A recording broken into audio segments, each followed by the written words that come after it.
Welcome back to my phalloplasty journey. In this episode, I want to talk about what phalloplasty is, because it's a surgery that's becoming more widely known, especially in the transmasc community, but oftentimes it's very misunderstood. People have a lot of misconceptions, and so I just want to break down the basics and tell you what types of surgeries there are under the label of phalloplasty and why I chose the path that I did. Phalloplasty is a type of gender-affirming bottom surgery that some transmasculine and non-binary people choose to pursue.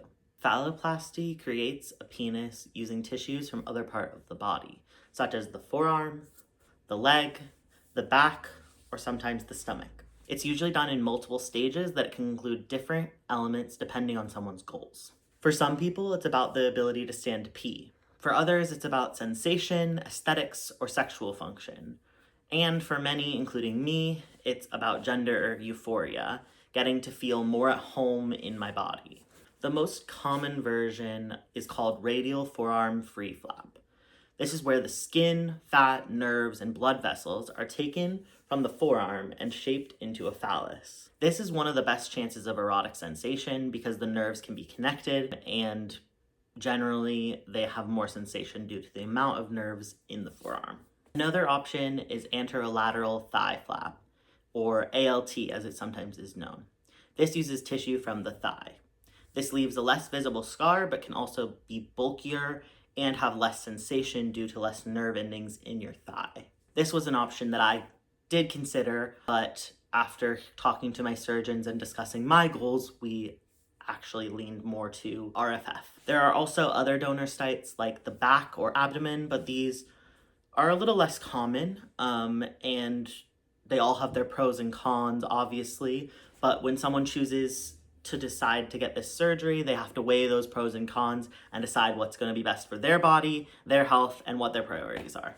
Stages can include creating a phallus with the donor tissue, urethral lengthening, which allows you to pee through your phallus, scrotoplasty, creating a scrotum, sometimes getting testicular implants later, glandsplasty, shaping the head of the penis, erectile implants, which can be added once everything heals. Not everyone chooses to go through every single stage. Some people stop after just one, some people do them all, and sometimes there's complications that can make this last much longer. Everyone has to choose what's right for them and what's right for their body. Phalloplasty can be life-changing, but it is a life-changing surgery, and this is also one of the most complex gender-affirming surgeries out there. Complications like strictures, fistulas, infections, graft healing problems, and others are pretty common. And it doesn't mean that this is like a failure or that these surgeries shouldn't be pursued. It just means that healing takes time, revisions should be expected as part of the process, and patience above all else is essential. I'll go into more details about my complications and recovery in some future episodes.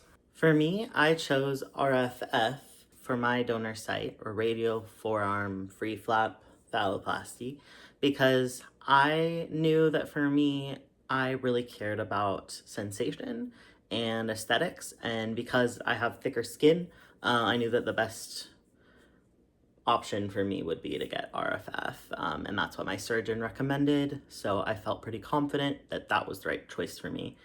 I also knew that I wanted to stand to pee, and my surgeon had less complications with RFF for standing to pee, and so for all those reasons, I chose RFF. So that is an overview of what phalloplasty is and the different paths people can take. In the next episode, I'll share what preparing for surgery looked like for me and the practical and emotional sides of that. If you have any questions you want me to answer, drop them in the comments, and I'll do a Q&A later in the series. Thanks for being here.